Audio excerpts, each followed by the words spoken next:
Some families break you with fists, others do it with dinner conversation. Mine preferred the second method. Cleaner. No bruises to explain.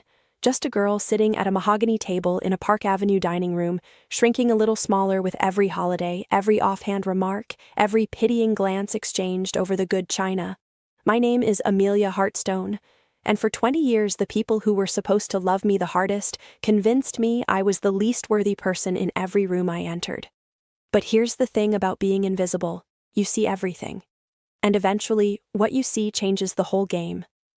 Let me take you back to the beginning, because that's where the cracks started, and where the truth was already hiding, long before I knew to look for it.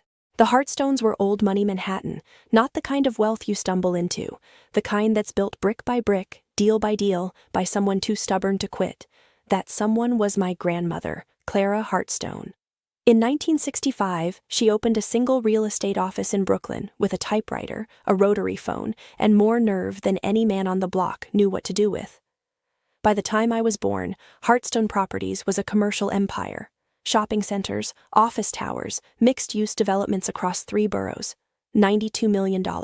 That was the number by 2024, and my father, William Hartstone, ran the whole thing like he'd built it himself. He hadn't. But nobody corrected him. That's how power works in families like mine. The loudest voice writes the history. I came into this world with a brain that worked differently. Not broken, differently. But try explaining that to people who see the world in straight lines and standardized tests. I was diagnosed with dyslexia at 7. Letters swam on the page. Words rearranged themselves like they were playing a game only they understood the rules to. Reading out loud in class felt like swallowing glass. And my parents? Their response wasn't to wrap their arms around me. It wasn't to say, "We'll figure this out together, sweetheart." Their response was embarrassment. When I was 12, my parents poured money into Charlotte like she was a blue-chip stock. Violin lessons with a Juilliard instructor, French immersion camps in Vermont, SAT tutors who charged $400 an hour. Charlotte was the investment. Charlotte was the future. I asked my mother once, just once, if maybe I could get some help with my reading, some kind of program, a specialist, anything. I remember standing in the kitchen doorway, fidgeting with the hem of my shirt, my heart hammering so loud I was sure she could hear it. My mother, Elaine, barely looked up from her calendar. She let out this sigh, not an angry sigh, which almost would have been better. A tired one, like I was an inconvenience she'd already spent too much energy on. "Amelia, we've already spent so much on specialists. Some children just aren't academic."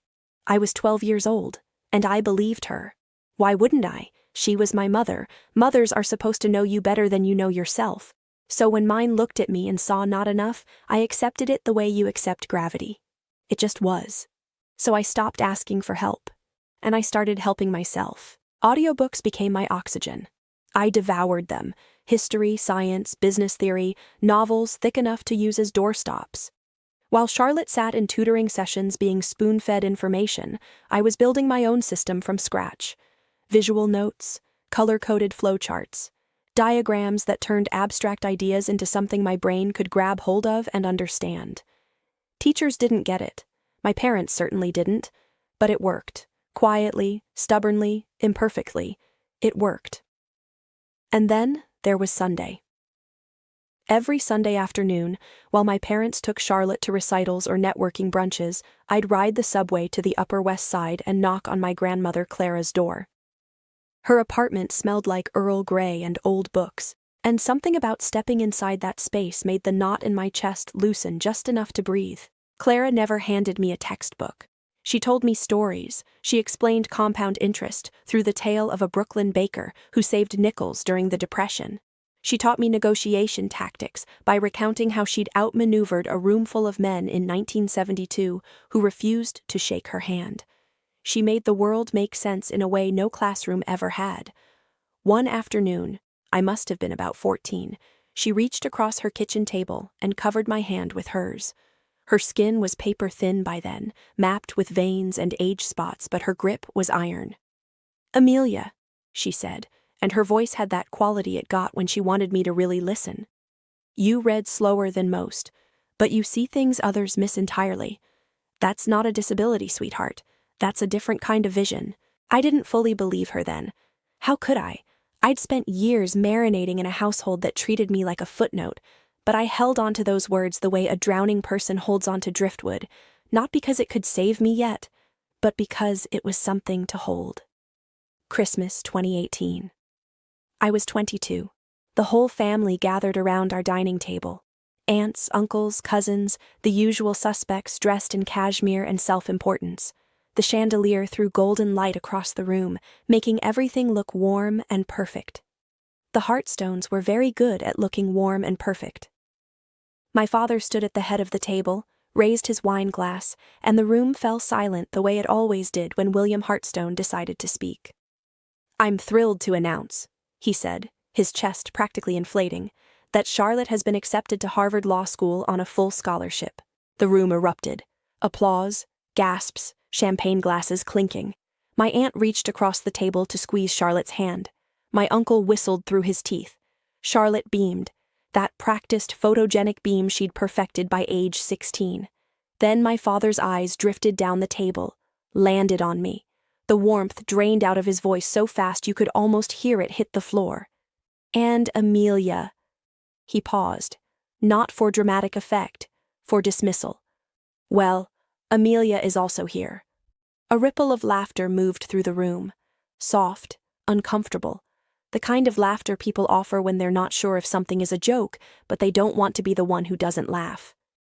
A few relatives glanced at me, then quickly looked away. The way you look away from a car accident you don't want to be involved in. Charlotte didn't miss a beat. She laughed right along with them. My face burned. My throat closed. I stared at my plate, roasted Brussels sprouts and sweet potato puree, and willed myself not to cry.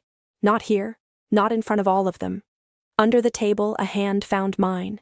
Thin, trembling, but fierce. Grandma Clara squeezed so hard my knuckles ached. She didn't say a word. Not then. She didn't need to. That squeeze said everything. I see you. I'm furious. And I'm not done yet. 3 months later, Clara called me to her apartment on a Tuesday afternoon. Something in her voice on the phone was different. Urgent, almost breathless, though she tried to sound casual. When I arrived, she was sitting in her favorite armchair, with a small mahogany box on her lap. Brass hinges, dark polished wood that caught the light like something out of another century. "Sit down," she said. No Earl Grey this time, no stories, just her sharp blue eyes locked on mine. She placed the box in my hands. It was heavier than it looked. "Keep this safe," she told me. "Don't open it yet. When you need it, you'll know." I wanted to ask 100 questions. What's inside? Why now? Why me? But there was something in her expression, a gravity I'd never seen before, that told me to just nod, just trust her. So I did. What I didn't know then, what I wouldn't learn until years later, was that my grandmother had been playing a much longer game than any of us realized. Around that same time, she'd secretly recorded a board meeting where my father had proposed stripping her voting rights from 51% down to 10%. His argument? She was 81 years old, too out of touch, too irrelevant to have a say in the company she'd built from nothing. Clara Heartstone, the woman who'd stared down Wall Street brokers and Brooklyn landlords and an entire generation of men who told her she didn't belong, sat in that boardroom and listened to her own son try to erase her, and she didn't flinch, she didn't argue. She pressed record. Because Clara wasn't fighting for herself anymore. She was fighting for me. She'd been watching my father sideline me, diminish me, hollow me out year after year. And she'd been quietly, patiently, strategically, building something he would never see coming. A safety net made of legal documents, old alliances, and the kind of love that doesn't announce itself at dinner tables. The kind that waits. In 2022, I graduated from a state university. No Harvard, no honors, just a degree I'd clawed my way to with audiobooks, flowcharts, and 4 years of refusing to quit. Nobody in my family came to the ceremony.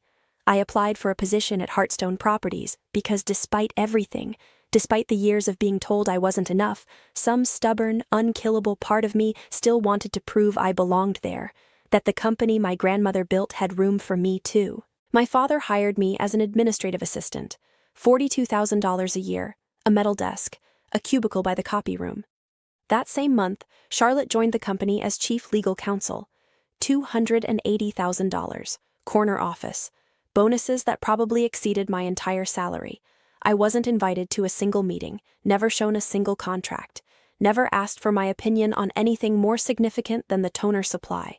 I was furniture, background noise, the CEO's embarrassing other daughter tucked safely out of sight. But here's what nobody counted on. I watched. I listened. And in those long, invisible hours by the copy machine, surrounded by documents nobody thought I could read, I discovered something about myself that changed everything. I could see patterns. Not just small ones. Massive ones. Exposed threads in financial reports, inconsistencies in vendor contracts, gaps between what was said in emails and what showed up in the quarterly numbers.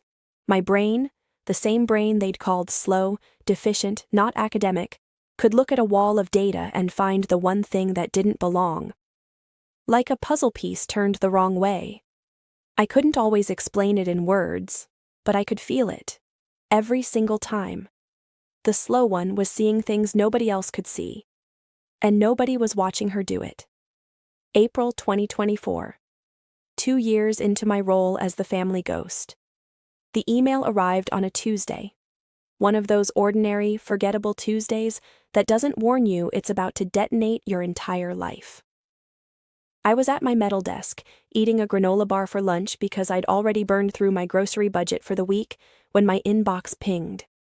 Subject line, position restructuring, confidential. My stomach dropped before my brain even caught up. You know that feeling? When your body reads the room faster than your eyes can read the words? I clicked it open, scanned the corporate language. Realignment of departmental needs, effective within 30 days, transition support available. And there it was, dressed up in professional pleasantries. They were firing me. Not because I'd done anything wrong, not because I was bad at my job, because I was inconvenient. That evening I was still sitting at my desk, too stunned to leave, too proud to cry, when voices drifted through the thin wall beside my cubicle. My father's office shared that wall. He never remembered that. Or maybe he just never cared. Can't have her here when Charlotte takes over. His voice was matter-of-fact, businesslike, like he was discussing a lease termination, not his own daughter. It looks bad, the CEO's sister working as a secretary. And then my mother's voice. Elaine must have been sitting across from him, probably in one of those leather chairs she always perched in like she was posing for a portrait. Her response came soft, almost gentle, almost kind, which somehow made it worse. We've done everything we could for her, William. Some children just don't have what it takes. Some children just don't have what it takes. The exact same words, almost verbatim. 12 years later, and she hadn't even bothered to update the script. I pressed my palm flat against that wall, closed my eyes, felt the hum of the building beneath my skin, the company my grandmother had built with her bare hands, the empire that ran through my blood, whether they acknowledged it or not. And something shifted inside me. Not loudly, not dramatically. It was quiet, the way tectonic plates shift miles beneath the surface before the earthquake hits. If I lost this job, I'd be homeless within 2 months. My savings account had $300-400 in it. My rent was $1,800. The math was brutal and simple, but the money, as terrifying as that math was, wasn't what made my chest feel like someone had reached inside and squeezed. It was the realization that settled into my bones like cement hardening. If I accepted their version of who I was, if I kept living inside the story they'd written for me, I would spend the rest of my life as the family failure. Not because I'd actually failed at anything, because I'd never once been given the chance to succeed. They hadn't watched me fall short. They'd never let me start. And I was done. I was so completely, irreversibly done. 3 weeks later, Charlotte graduated from Harvard Law. Because of course she did. And because the Heartstones never did anything without an audience, the celebration was held at the Plaza Hotel. 350 guests, gilded ceilings, crystal chandeliers that probably cost more than my annual salary, waiters in white gloves carrying champagne on silver trays, the kind of party that whispers you don't belong here before you even walk through the door. I stood in the entrance wearing a black dress from Zara, $79, marked down from $120. My makeup was drugstore, the kind that starts sliding off your face by hour 2. My heels were scuffed at the toes from 3 years of wear.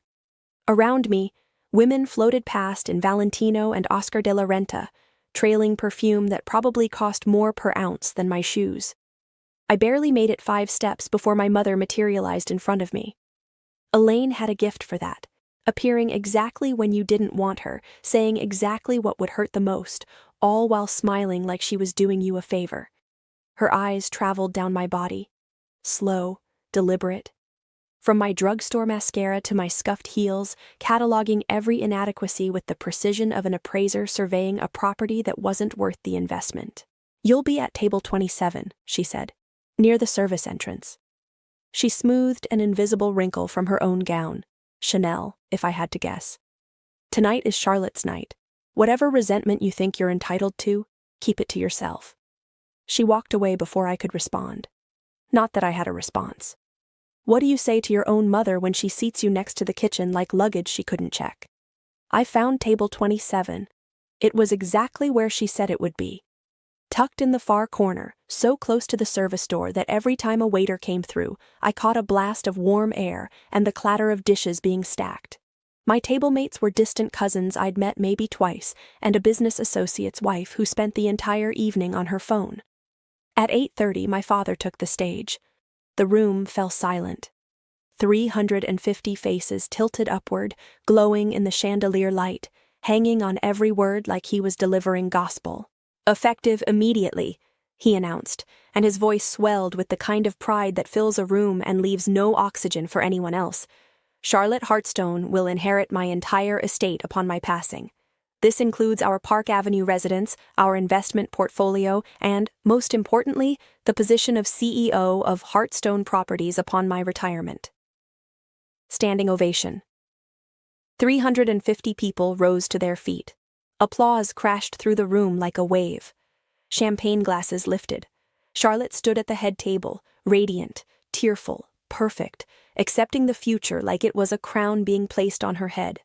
Not a single person in that room looked toward table 27. Not one.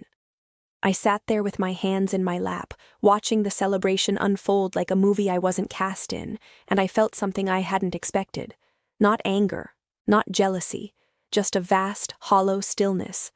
Like standing in an empty house after everyone has moved out and taken the furniture. This is it, I thought. This is who I am to them. This is who I'll always be. And then, movement.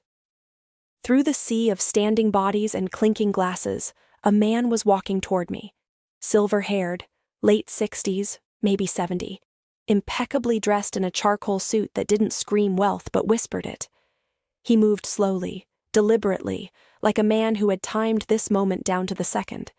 He stopped at table 27, looked down at me with eyes that were sharp, kind, and unmistakably purposeful.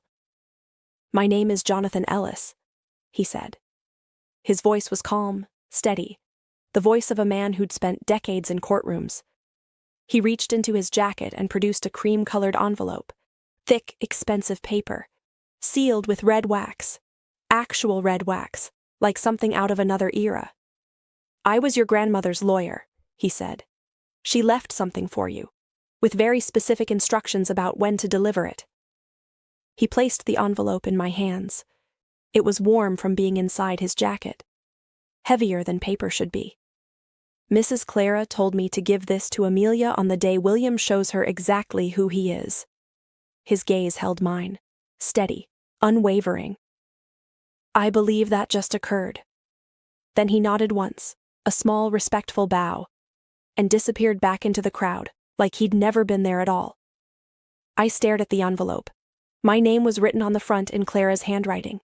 That elegant, slightly shaky cursive I'd know anywhere. The red wax seal was stamped with a small C. My hands were trembling. I stood up from table 27, walked past the champagne towers, and the laughter, and the 350 people who had never once seen me, and pushed through the service entrance into an empty hallway. Industrial lighting, bare walls, the muffled thud of bass from the party on the other side. I broke the seal, tore the envelope open with fingers that wouldn't stop shaking. 3 pages of dense legal text. A notarized signature dated September 12, 2019, 5 years ago. My grandmother's handwriting at the bottom, bold and unshakable even then. My eyes raced across the words, stumbling at first, the dyslexia pulling at the letters, rearranging them, until a paragraph near the middle grabbed me by the throat and held. To my granddaughter, Amelia Rose Hartstone, I bequeath 51% of my shares in Hartstone Properties LLC, currently valued at approximately $47 million, along with all voting rights associated therewith. I read it again, and again. And one more time, because my brain refused to believe what my eyes were telling it. 51%, controlling interest, not a token gesture, not a sympathy share. Majority ownership of the company my father had just publicly handed to Charlotte. The will continued, and this is the part that broke me open. Not the money, not the shares. These words, "This bequest is made with full knowledge of my son William's treatment of Amelia. She has been excluded, diminished, and denied opportunity, not due to lack of ability, but due to lack of support. Amelia is not slow. Amelia was abandoned." A sob tore out of me so hard I had to press my back against the hallway wall to stay standing. I slid down until I was sitting on the cold floor in my $79 dress, clutching my grandmother's will against my chest, crying the kind of tears you only cry when someone finally tells the truth you've been carrying alone for your entire life. Grandma Clara had seen everything, every dismissal, every sigh, every Christmas dinner where I was the punchline. She had watched it all, and she hadn't looked away, not once. And she had spent the last years of her life making sure that when the moment came, when my father showed his hand for the final time, I would have something he never gave me, a fighting chance. I don't know how long I sat on that hallway floor, long enough for the cold to seep through the thin fabric of my dress, long enough for the muffled music from Charlotte's party to cycle through 3 songs I didn't recognize, long enough for the tears to dry into salt tracks on my cheeks, and for something new, something hard and bright and unfamiliar, to take root in the center of my chest. I drove home that night in a daze. My apartment was a studio in Washington Heights, 500 square feet, radiator that clanked like a prisoner banging on pipes, a view of a brick wall if you craned your neck just right.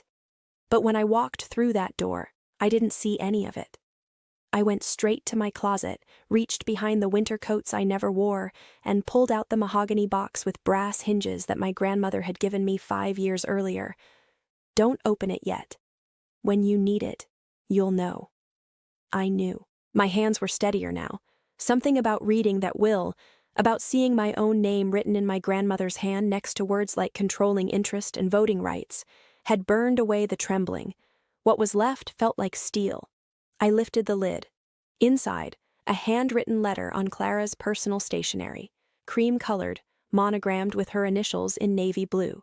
Beneath it, a faded document from 1965, the original partnership agreement for Hartstone Properties, her signature at the bottom in ink that had turned sepia with age. And tucked beneath both, a USB drive. Small, black, unremarkable. The kind of thing you'd walk past on a desk without a second glance. I unfolded the letter first. My dearest Amelia, if you're reading this, then the day I prayed would never come has arrived, and your father has finally shown you what I've known for years, that he sees you as less than you are. I'm sorry, sweetheart. Not for him. For every moment I stayed quiet when I should have spoken louder. The USB drive contains a recording from the November 2018 board meeting. Your father proposed a resolution to reduce my voting rights from 51% to 10%. His argument was that I was too old, too confused, too irrelevant. He said it in front of 8 board members and not one of them challenged him, so I let him talk, and I pressed record. This is your proof, Amelia, not just of what he did to me, but of who he is. Use it when the time is right. You'll know when that is, the same way you've always known things, not by reading the words on the page, but by reading what's underneath them. You were never slow. You were just surrounded by people moving too fast to see what matters. All my love, all my faith, and every share I own. Grandma Clara. I sat on the edge of my bed holding that letter for a very long time, and when I finally set it down, I didn't cry. I was done crying over the way things had been. It was time to deal with the way things were going to be. I called Margaret Owens the next morning at 7 a.m. Margaret was 73, silver-tongued, and sharp enough to cut glass. She'd been on Hearthstone's board since 1989 and had been my grandmother's closest business partner for decades. If Clara was the architect of this plan, Margaret was the foundation she'd built it on. "Sweetheart," Margaret said warmly when she heard my voice. No hesitation, no confusion. Like she'd been waiting for this call for years. "Clara talked about you constantly. She also told me about the will. 3 years ago. I've been wondering when that envelope would find its way to you." My voice cracked slightly. "I need help, Margaret. I don't know how to do this. You don't need to know everything right now," she said. "You just need to show up. I'll handle the rest." Within 24 hours, Margaret had gathered 2 other board members, Robert Hartley, the chairman, and Susan Chen, head of the audit committee, who had quietly grown frustrated with my father's management. Decisions made without consultation. Financial reports that raised more questions than they answered. A culture of yes men that had calcified around William like plaque around an artery. The petition for an emergency board meeting was filed by that evening. My father found out the next day. Charlotte called me 45 minutes after he did. Her voice was tight, controlled. The Harvard-trained lawyer voice she used when she was furious but too disciplined to scream. "What did you do?" I kept my voice even. Calm. The calmest I'd ever been in my life. "Maybe the board has some concerns about company management." She hung up without saying goodbye. That night, through my cubicle wall, that same thin, treacherous wall, I heard my father on the phone, pacing. His voice carried that particular brand of arrogance that comes from a man who has never once been held accountable. "Amelia. My God, she can barely read a spreadsheet. She's not a threat to anyone." I sat in my chair in the dark, listening to him dismiss me one last time. And I smiled. For the first time in 28 years, being underestimated didn't sting. It felt like armor.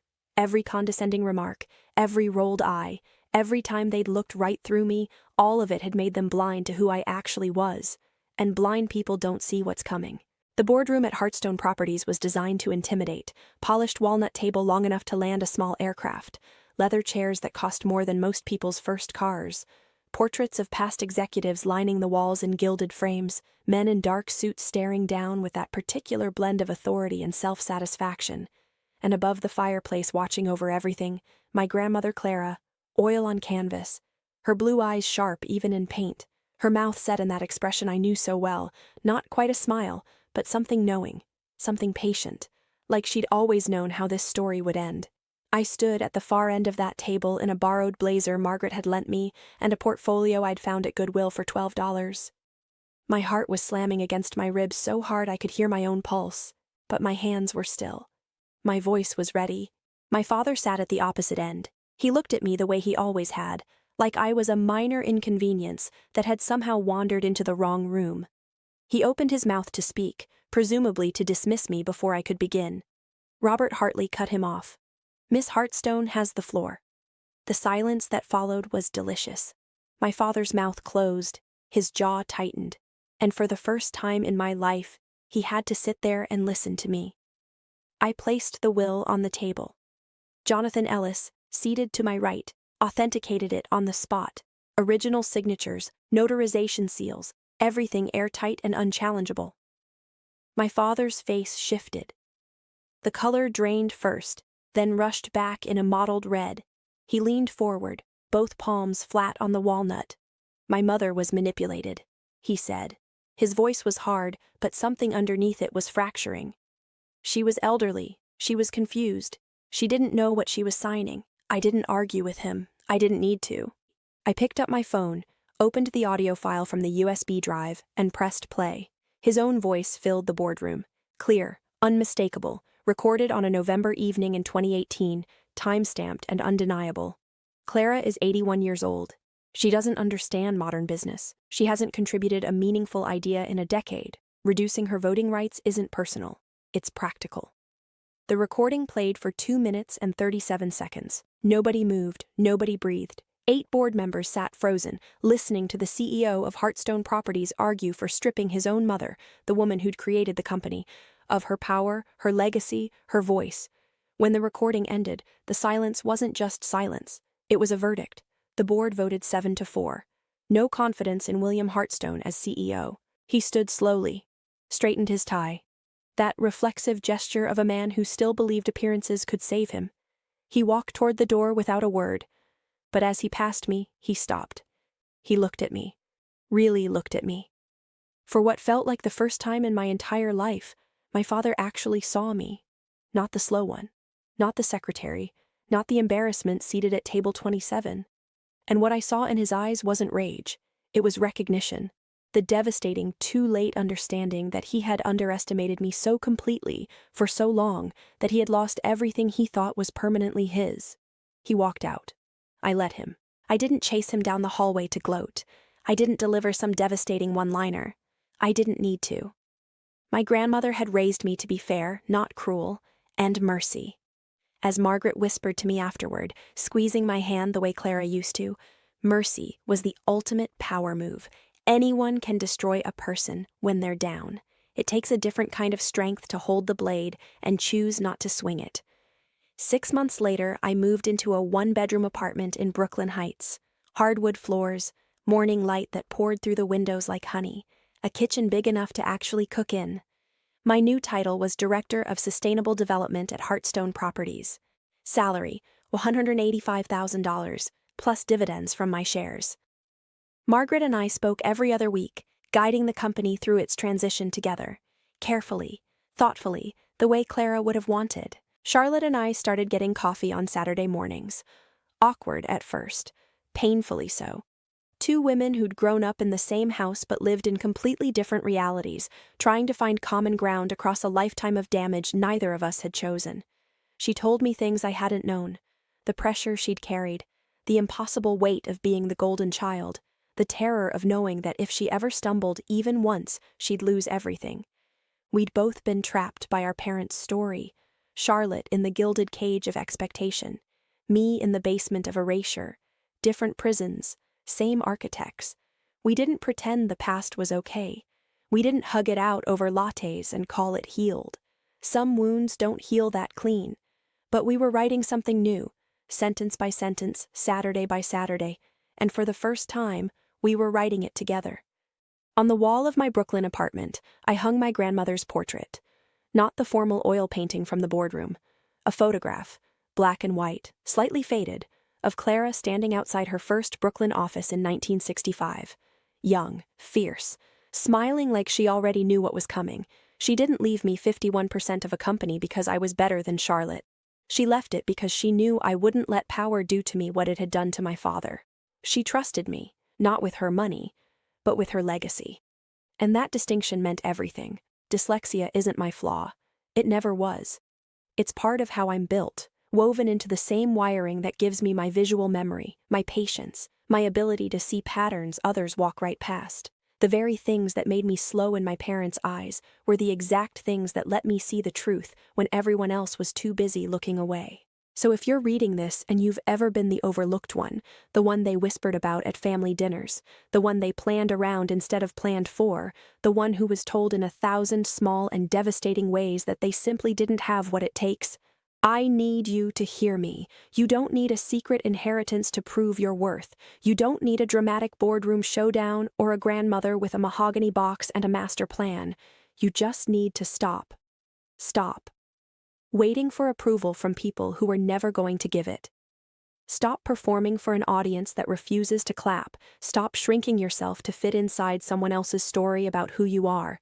That was the real inheritance my grandmother left me, not the shares, not the money, not the corner office. It was permission to believe what she'd told me all those years ago at her kitchen table, that I wasn't broken, that I'd never been broken, that I just saw the world differently. And nobody, not my father, not my mother, not 350 people at the Plaza Hotel, could ever take that from me.